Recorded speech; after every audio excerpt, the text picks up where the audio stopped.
quien hoy nos va a acompañar en este seminario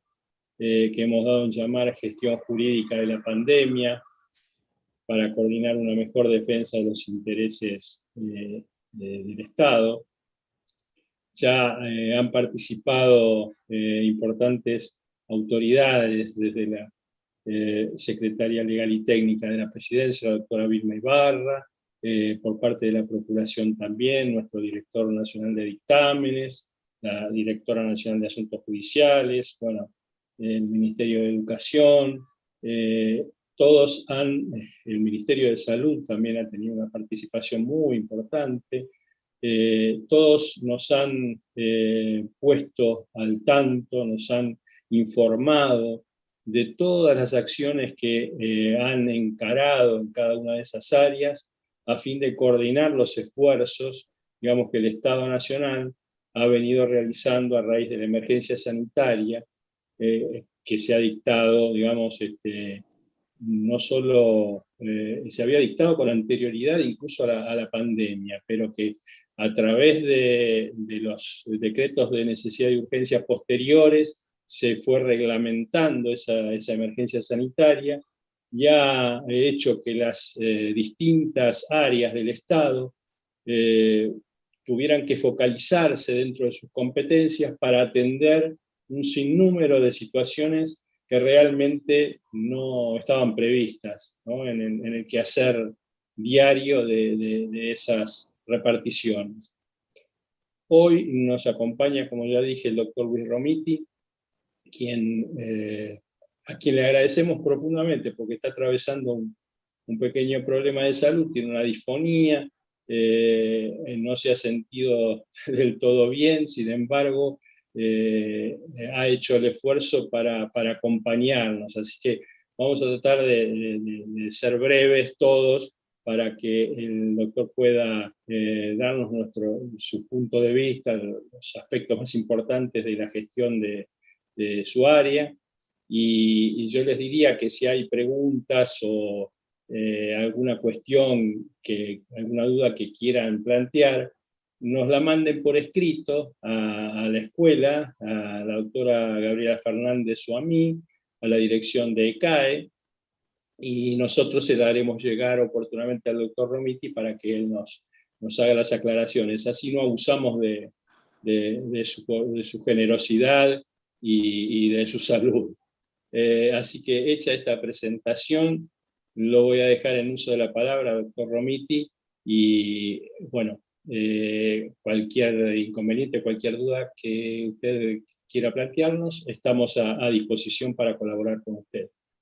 Adelante, doctor Romiti. Bueno, muchas gracias, Horacio. Buenas tardes a todas y a todos los que se encuentran presenciando esta charla en este momento. Antes de abordar la temática que nos convoca, quiero agradecer a la Procuración del Tesoro de la Nación, a la Escuela del Cuerpo de Abogados del Estado, por darme la posibilidad, por invitarme a colaborar en este ciclo de clases, en el marco del seminario sobre la gestión jurídica de la pandemia, estrategias para la mejor defensa de los intereses del Estado. Y no solamente les quiero agradecer por la invitación, sino que también les quiero agradecer por generar este tipo de espacios donde los abogados que ejercemos la profesión o funciones en el ámbito estatal podamos intercambiar opiniones, conocimientos, experiencias y pareceres sobre un tema que es tan dinámico, ¿no? Es tan dinámico que en muchos actos administrativos que se han dictado desde marzo del año pasado a esta parte, en algún párrafo del considerando siempre se ha establecido o se ha dejado asentado que la vigencia de determinadas medidas están condicionadas a la evolución de la situación epidemiológica, que una medida esté asociada a la evolución de la situación epidemiológica da cuenta de este dinamismo, y entonces también esto evidencia la importancia que tienen los intercambios de experiencias, ¿no? Que podamos compartir lo que cada uno desde su lugar ha vivido es muy importante para todos. Yo recuerdo alguna vez haber leído algún artículo del maestro Agustín Gordillo, que estaba vinculado a cómo leer una sentencia, decía él, y en un apartado de ese artículo, porque no era la finalidad de eso que él había escrito, hablaba de cómo leer una ley. No aclara si era ley en sentido formal o material, pero sus opiniones son aplicables a cualquier norma, me parece. Él decía que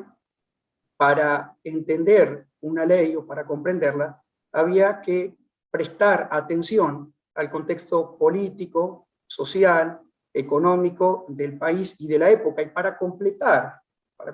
esa idea, él decía que las razones que llevan al dictado de una norma no deben encontrarse en los debates, sino en la realidad. O sea, está en la realidad la verdad que llevó al dictado de una norma. Entonces me quiero remontar un poquito al año 2020, a marzo del 2020, para ver qué era lo que estaba pasando en el mundo y particularmente lo que tuvo que ver la Dirección Nacional de Migraciones. Abruptamente se estaba propagando, digo abruptamente porque al menos científicamente los primeros casos que fueron reportados datan de allá de diciembre del año 2019, es un proceso muy corto de tiempo, había un virus que se propagó muy rápidamente y que básicamente se propagaba o se transmitía con el contacto o con la cercanía de las personas entre sí. O sea, que el problema comenzaba a estar un poco entre la circulación y el contacto entre las personas. En ese marco, que constituye un hecho excepcional, porque eso implicaba que los estados debieran tomar medidas que tal vez nunca hubieran tomado, frente a ese hecho excepcional, los estados en términos normativos reaccionaron también en términos de forma también excepcional, restringiendo el ejercicio de derechos que tenían por objeto preservar un derecho más esencial como era el derecho a la salud. El derecho a la salud es un derecho que en nuestra Constitución histórica no estaba expresamente previsto, sino que se entendía implícito en el artículo 33, que sí fue después incorporado vía el artículo 75, inciso 22 de la Constitución, está ahora sí expresamente establecido en la Declaración de los Derechos y Deberes del Hombre, en el Pacto Internacional de los Derechos Económicos, Sociales y Culturales. Los estados deciden restringir el ejercicio normal de derechos, de otros derechos, para que se pueda permitir el uso y disfrute del derecho a la salud. Y tiene lógica, porque sin el pleno goce del derecho a la salud, difícilmente podamos ejercer y disfrutar de otros derechos. Para eso se restringió, y teniendo en cuenta cómo se transmitía este virus, decidió restringirse el derecho a la circulación, a entrar y salir libremente del país. El Estado tuvo que regular con quién podríamos reunirnos o bajo qué condiciones, reguló todo lo atinente al esparcimiento de las personas. Es decir que, digamos, si nosotros asociamos a esta legislación o consideramos que esta es una legislación de emergencia, la particularidad con otras declaraciones de emergencia que hemos tenido en nuestro país, en la historia reciente y por los particulares ciclos económicos que tenemos, es que antes toda esa legislación básicamente regulaba o se refería o reglamentaba aspectos de las relaciones jurídicas entre los particulares o entre los particulares y el Estado que tenían contenido patrimonial. Acá esta legislación que comenzó a dictarse tenía por finalidad restringir muchos derechos que no tenían que ver con derechos patrimoniales, y si lo hicieron fue con el objeto de alguna manera de amortiguar el impacto que iban a tener las otras medidas que se fueron dictando. En ese contexto, en ese marco fáctico y normativo, le toca a la Dirección Nacional de Migraciones dictar una serie de normas que tuvieron por finalidad precisamente contribuir con la decisión del Estado de evitar el contagio y la propagación del virus y contagio de la enfermedad COVID-19. Por allá por el 12 de marzo del 2020 se dicta el decreto, el conocido decreto 260, amplía o declara la emergencia sanitaria por la pandemia de COVID-19, y en ese marco normativo se asigna a algunos organismos del Estado una actuación particular. Se le asigna una competencia transitoria para que puedan contribuir específicamente en lo que el Estado necesitaba. Así, a la Dirección Nacional de Migraciones se le pidió que comience a brindar información a los ministerios, el Ministerio de Seguridad y al Ministerio de Salud, para contribuir a la identificación y localización de los eventuales casos sospechosos. Casos sospechosos que en su momento era todo aquel que hubiese transitado por zonas afectadas, que después pasaron a ser básicamente todos los que ingresan al país, porque como la pandemia, digamos, por sus propias características se expandió por todo el mundo, cualquier persona que ingresara al país ya de por sí pasaba a reunir la categoría de caso sospechoso. En ese marco se le exigía además a las personas que brinden un domicilio que se hacía ante la Dirección Nacional de Migración, y también se estableció en ese decreto que no podían ingresar ni permanecer en el país los extranjeros que no cumplan con las medidas sanitarias que establezca el gobierno para evitar el impacto de esta enfermedad. Es así que esta finalidad que tenía toda esta legislación es la que inspiró mucha de la actuación que después realizó la Dirección Nacional de Migraciones. Sin ir más lejos, un día antes de que salga el decreto 260, la Dirección Nacional de Migraciones dicta la disposición 1644, que lo que hace es suspender la tramitación que hubiesen iniciado extranjeros ante consulados del país, suspender la tramitación de residencias temporarias, de permisos de ingresos temporarios y de permisos de ingresos transitorios. Es decir, que todas aquellas personas que estuviesen tramitando un permiso de ingreso al país para venir a residir, ya sea en forma temporaria o transitoria por razones laborales o académicas, quedaban suspendidas porque la idea era, digamos, evitar de algún modo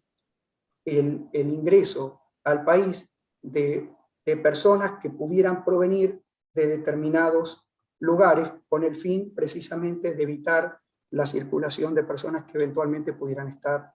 afectadas por esta enfermedad. Esta es la primera medida que adopta la Dirección Nacional de Migraciones, que es una medida que no registra antecedentes en el organismo. Días después se dicta este decreto 260, días después se dicta el decreto 297, que se establece toda una serie de medidas que restringen todos los derechos que enumeré hace unos instantes, y declara a la actividad migratoria como actividad esencial. Entonces, si tenemos en cuenta que la temática de este seminario es la estrategia para la mejor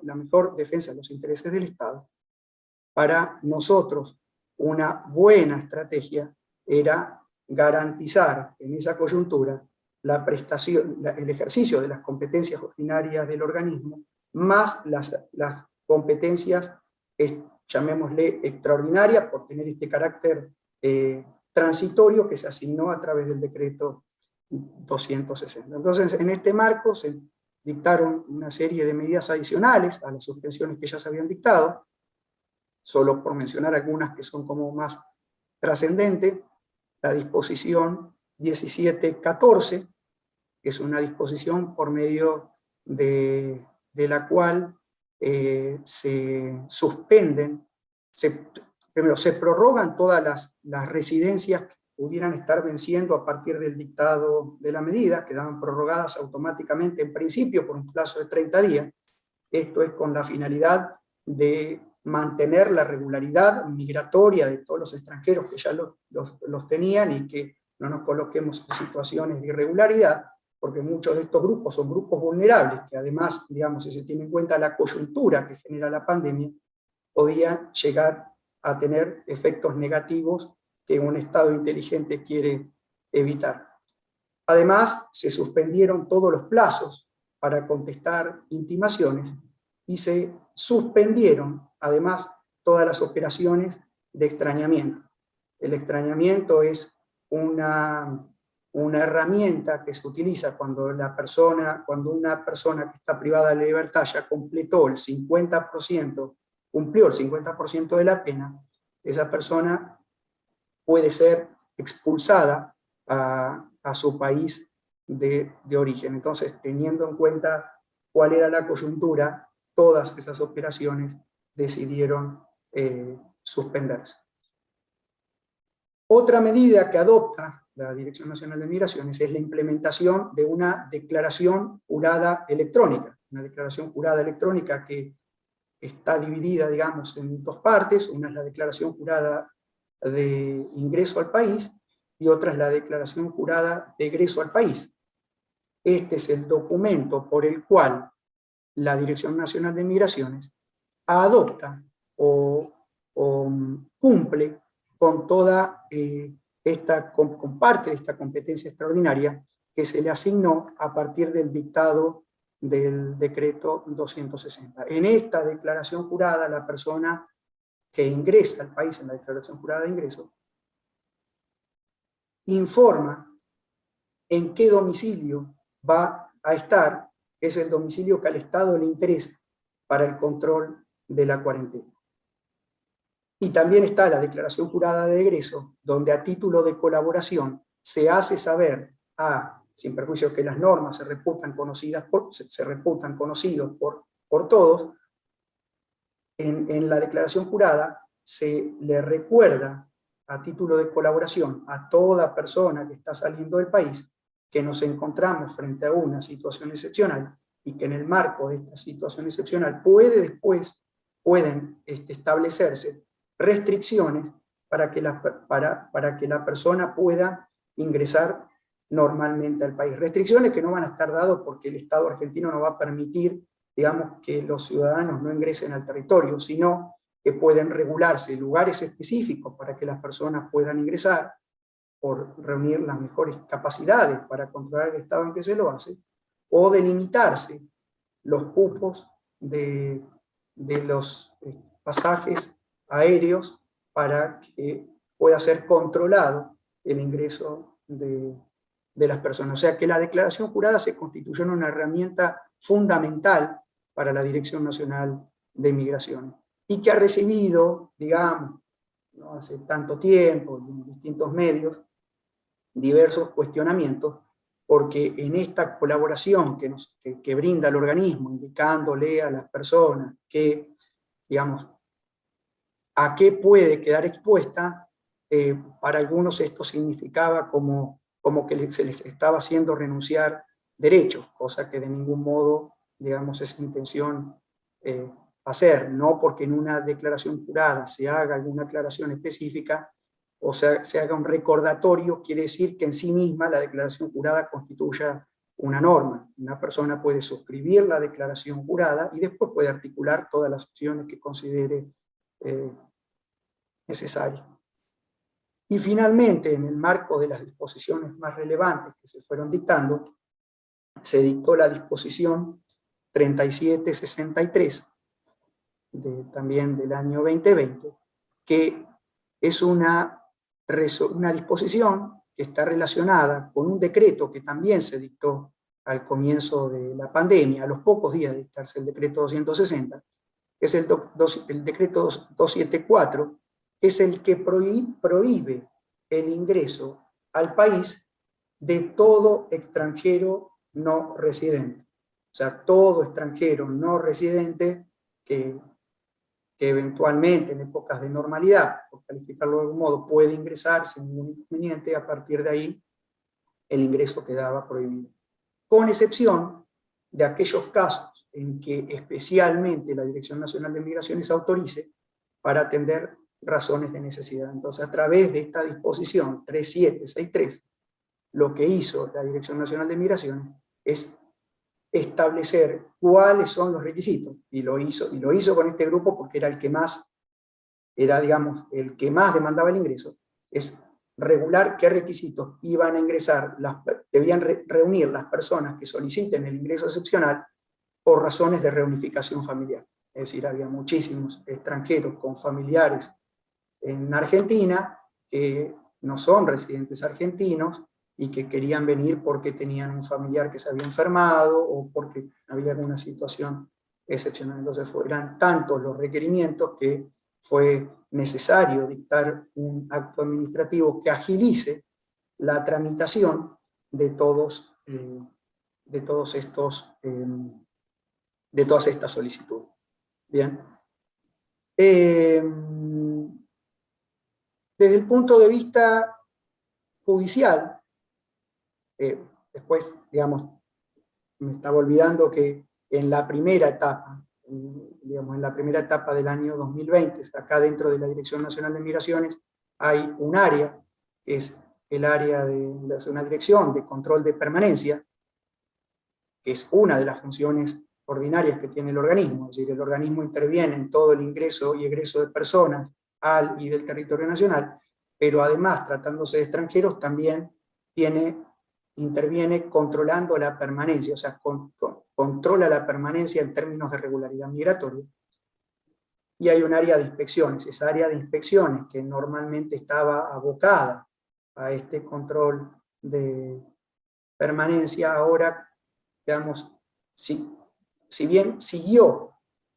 digamos, ejerciendo tareas de control de permanencia, ahora lo hacía en los términos del artículo, principalmente en los términos del artículo 7 del decreto 260, que tiene que ver con esto que dije hace unos instantes, de que el extranjero que no cumpliera con las reglamentaciones sanitarias dictadas por el Estado, técnicamente, legalmente no podía seguir permaneciendo en el país. Y es así que esto es básicamente las medidas administrativas que se tomaron y que hacen a la intervención del organismo en términos administrativos. Están después la intervención que realizó la Dirección Nacional de Migraciones en todo este periodo y que tiene que ver con su actuación judicial. Lógicamente, todo este marco normativo, como no con la misma intensidad que a lo mejor genera la normativa de emergencia a la que hice referencia anteriormente, o sea, aquella que se delineó a partir de los fallos Ercolano y Abico con de la Pesa, que son, digamos, todos fallos vinculados a emergencias en términos económicos, disparó de parte de una serie de muchas personas que no estaban de acuerdo con estas medidas, una serie de actuaciones judiciales, que encontraron dos vías que normalmente nosotros no tenemos, que son el amparo y el habeas corpus. Las acciones básicamente se iniciaban porque se establecían cupos, y para muchas personas el hecho de que se establezcan cupos para el ingreso al país por vía aérea es inconstitucional, o porque la Dirección Nacional de Migraciones tiene 237 pasos fronterizos. Sin embargo, los 237 pasos fronterizos no están operativos para el ingreso al país. Es decir, solamente quedaron habilitados aquellos que reúnan las mejores capacidades, que básicamente son Ezeiza, San Fernando, Aeroparque y Buquebus. Por el resto de los pasos, que son básicamente los pasos terrestres, las personas pueden optar por salir, pero después tienen que ingresar por los pasos habilitados, salvo que se invoquen especiales razones humanitarias. Entonces, para que se les vuelva a permitir el ingreso por los pasos terrestres. Y entonces muchas también personas comenzaron a interponer amparos por considerar que es inconstitucional que se los obligue a ingresar, por ejemplo, una persona que vive en Chaco o que vive en Corrientes, es inconstitucional que pueda salir por cualquiera de esos pasos fronterizos que tienen esas provincias, Corrientes, por ejemplo, por Paso de los Libres, y que después tenga que ingresar, por ejemplo, por Ezeiza y desplazarse por distintas provincias para llegar a su domicilio. Los resultados que hemos tenido son, digamos, los llamaría como exitosos, porque no tenemos un fallo en el que se haya declarado la inconstitucionalidad o ilegalidad de todo el plexo normativo. Es decir, los jueces han sido en esto muy serios, en el sentido de acompañar las medidas o de considerar que estas medidas son razonables. Es decir, la ponderación que se hace de estas medidas es su razonabilidad. Y la razonabilidad está medida en términos de si la medida adoptada es proporcional al resultado que pretende alcanzarse. Entonces, teniendo en cuenta que este virus, ¿no? Vuelvo al principio, este virus se propaga con la circulación o se transmite con la circulación, para la justicia tiene toda la razonabilidad que la administración de fronteras se haya hecho de la forma en que se lo hizo. Lo que sí ha ocurrido en algunos casos es que frente a situaciones muy excepcionales y bajo protocolos sanitarios muy estrictos, si bien mantuvieron el bloque de legalidad, para el caso concreto decidieron que la Dirección Nacional de Migraciones, por ejemplo, permitiera el ingreso excepcional por determinados pasos terrestres. Pero siempre defendiendo la legalidad, digamos, de todo el plexo normativo que se fue dictando. Con relación a los habeas corpus, para nosotros es directamente improcedente la vía,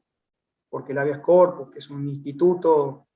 que se forja en una parte, digamos, en una historia, en una etapa negra de la historia argentina, lógicamente entendemos que no es aplicable, no es la vía para discutir las medidas que adopta el gobierno. Primero, que los hechos, el impacto de la pandemia es mundial, es internacional.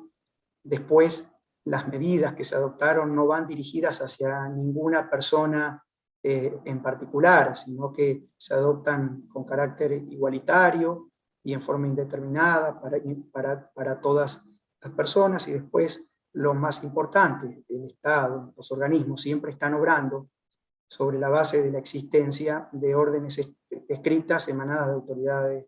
competentes. Entonces entendemos que el habeas corpus no es la vía para tramitar, o sea, para lograr, digamos, ingresos excepcionales o que se permita eventualmente el embarque en aquellos vuelos en los que técnicamente no hay cupo, lo mejor. Sé que judicialmente, digamos, hemos tenido una intervención satisfactoria en la medida en que siempre hemos podido defender el bloque de legalidad normativa. Al comienzo de la pandemia también nos vimos en la obligación y vuelvo al principio, en la obligación de tener que plantear la habilitación de feria. Recordemos que desde marzo del año pasado hasta agosto tuvimos feria extraordinaria, pero sin embargo el organismo, porque fue declarado esencial y porque además se le atribuyeron funciones adicionales a las que ya tenía, muchas veces necesitaba poder, digamos, lograr la habilitación de la feria. Y nos pasó que en una primera etapa, en un no tan primera etapa, y pese a que ya estaba implementada la firma digital, no nos daban lugar no nos hacían lugar a la habilitación. Es decir, teníamos una serie de, digamos, particularmente el organismo, nosotros, digamos, esta gestión había asumido en diciembre del año 2019, y habíamos heredado una serie de embargos millonarios sobre cuentas que eran necesario utilizar para atender en parte digamos, todas estas funciones que nos habían sido asignadas. Entonces, el análisis que nosotros hicimos es que hay que volver a la fuente, es decir, ¿cuál es la finalidad que tuvo toda esta normativa? Es proteger el derecho a la salud, es decir, todo está condicionado a que el derecho tutelado es el derecho a la salud. Entonces, cuando se dispone una feria estival, es para el descanso de los funcionarios judiciales, del personal judicial. Cuando se dispone la feria de invierno, es para el descanso del personal judicial, o cuando se dispone una feria extraordinaria, por ejemplo,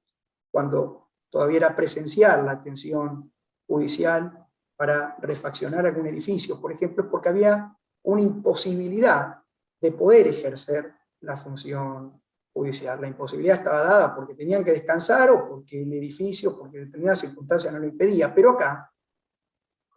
ese impedimento no existía. Es decir, la feria se había establecido para preservar un derecho, para evitar la circulación, para evitar el contacto. Ahora, si desde los domicilios estaban habilitados para poder firmar e impulsar, entendíamos que ya no era necesario o no era procedente ser tan estricto con aquellos factores a ponderar, con aquellas circunstancias a ponderar para proceder a habilitar la feria. Entonces empezamos a invocar estas razones y a partir de ahí empezamos a lograr resultados satisfactorios, porque por lo menos eso ya no es problema, pero en su momento sí lo era. Logramos que nos habiliten y nos permitieron no solo que traten nuestras presentaciones, sino que también logramos levantar todos esos embargos que para nosotros eran un problema. Y otro problema con el que tuvimos que afrontar, que no es menor, y vuelvo a mencionar que nosotros tenemos 237 pasos, 32 delegaciones en todo el país, es decir, hay relación con todos, con la justicia en todas las provincias, y lo que nos pasaba es que comenzó a ser un caos el ingreso de requerimientos a la Dirección Nacional de Migraciones, que está básicamente vinculado con la violación de las cuarentenas. Ahora, el tema es que todos estos requerimientos, como así también notificaciones de demandas, por ejemplo, entraban por cualquier correo electrónico de cualquier persona, de cualquier oficina, y tuvimos que lidiar con eso, planteando varias nulidades en las que por suerte tuvimos éxito, pero ni bien la Corte dictó la acordada 15, lo primero que hicimos fue adherir al sistema de diligenciamiento electrónico de oficio, el famoso sistema DEOX, y comunicamos a todos los juzgados federales, a las cámaras, a la Corte y a las justicias provinciales que el DEOX, si podían acceder, era el único canal que dejábamos habilitados para que puedan ingresar todo tipo de notificaciones o requerimientos, porque si no la situación se tornaba inmanejable y no había ninguna posibilidad de defender satisfactoriamente los intereses del Estado, que es es lo que a nosotros nos interesaba, o sea, la defensa de los intereses del Estado, pero particularizado al funcionamiento del organismo. En la última etapa, digo, ya quiero ir cerrando, en la última etapa, lo que la Dirección Nacional de Migraciones viene haciendo es constatar en forma aleatoria en algunos casos, constatar digamos, la veracidad de lo que se declaran las declaraciones juradas de ingreso al país. Es decir, cuando la persona ingresa al país, como lo dije antes, informa un domicilio en el que la persona va a realizar el aislamiento. Entonces también hace poco hubo toda digamos, una serie de artículos periodísticos vinculados con la Dirección Nacional de Migraciones en el marco de esa actividad. Y la Dirección Nacional de Migraciones, digamos, se cuestionaba un poco que la Dirección Nacional de Migraciones controle el cumplimiento del aislamiento. La Dirección Nacional de Migraciones no controla el cumplimiento del aislamiento, porque eso, la norma es bastante clara, corresponde a las jurisdicciones locales. Lo que está haciendo la Dirección Nacional de Migraciones es constatar que lo que se le informó en la declaración jurada efectivamente sea veraz, que los domicilios existan, que la persona efectivamente se encuentre, resida, digamos, en ese domicilio. Y eso es lo que viene haciendo la Dirección Nacional de Migraciones. Por suerte, a pesar de ese raíz mediático con un montón de cuestionamientos, incluso de algunos constitucionalistas que limitaban, limitaban o intentaban enmarcar esa actividad que se estaba realizando la Dirección Nacional de Migraciones en la Ley 25871, que es la Ley Nacional de Migraciones, que lógicamente no le atribuye esa competencia. La competencia no viene dada por esa norma, sino que viene dada por el decreto 260 y por toda la legislación de emergencia. Bueno, eso es un panorama general de lo que ha sido la actuación de la Dirección Nacional de Migraciones en el marco de la pandemia. Nunca tratamos, o sea, en todo momento tratamos de seguir, o sea, de no perder la finalidad que tiene toda esta normativa, es decir, que no se dictan en abstracto, sino que la finalidad que tiene es proteger, tutelar un derecho. Entonces, en la medida en que si no es necesario adoptar, digamos, o emitir ningún acto, no se lo hace porque en concreto siempre esa es la finalidad que se tiene. O sea, se adopta en la medida en que contribuye a preservar este derecho a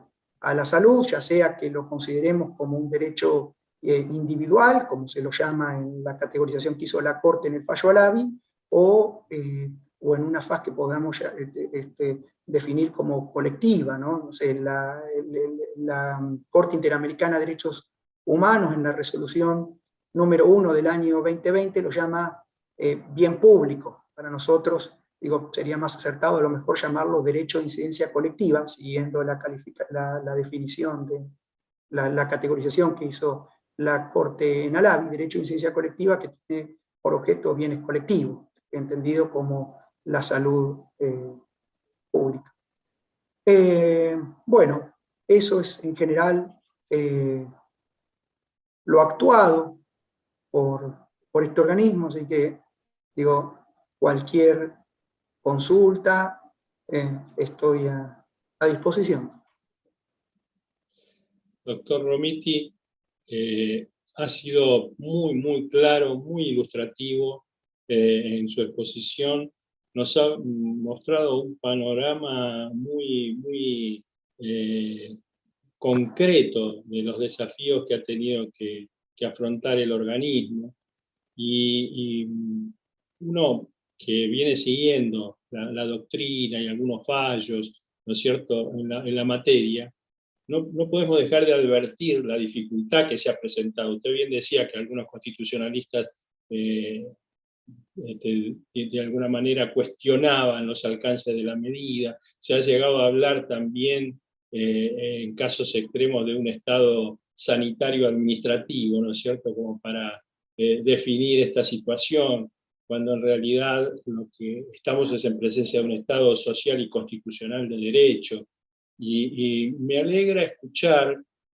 que en general el organismo ha recibido de los jueces intervinientes una ponderación adecuada, ¿no?, en ese juicio de razonabilidad y de proporcionalidad de las medidas, donde se ha salvado generalmente, como usted bien dijo, el bloque de legalidad, ¿no es cierto? Eso es muy importante, porque lo estamos recogiendo de casi todas las áreas que nos están brindando este panorama de la gestión jurídica en la pandemia. Con lo cual, quiere decir que el cuerpo de abogados del Estado ha venido trabajando, como dijo la doctora Ibarra,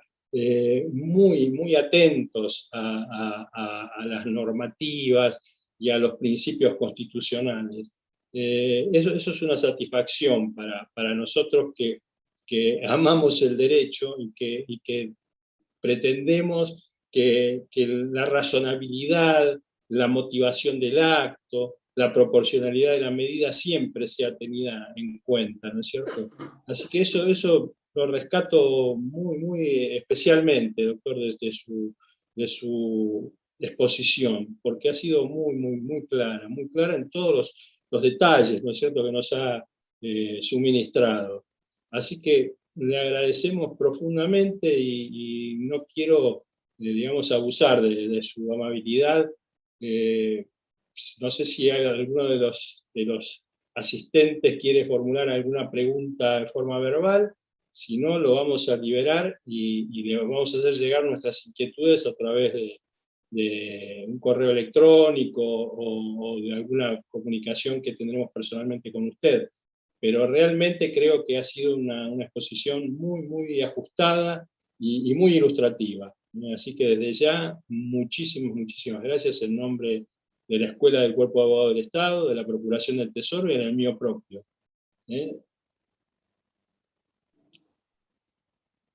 No sé si alguno de los presentes quiere formular alguna pregunta. Si no, damos por finalizada la charla. Y le agradecemos nuevamente al doctor Romiti entonces su participación. Muchas gracias, doctor. Bueno, muy bien. Buenas tardes entonces. Un gusto. Un gusto enorme.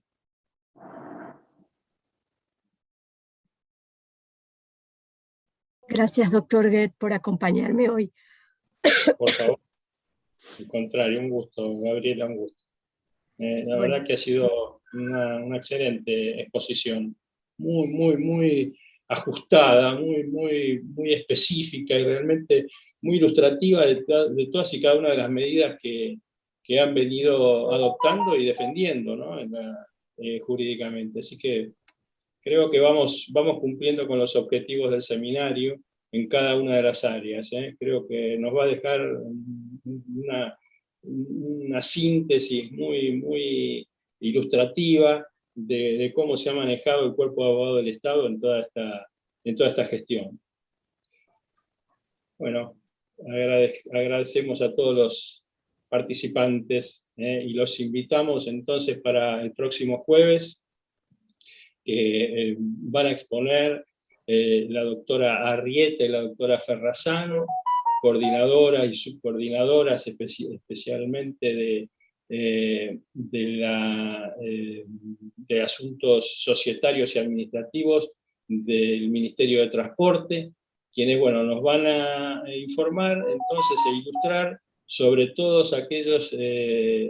gestiones y medidas que se han adoptado en su área de competencia. Los esperamos entonces el próximo jueves a las 18 horas. Muchas gracias a todos.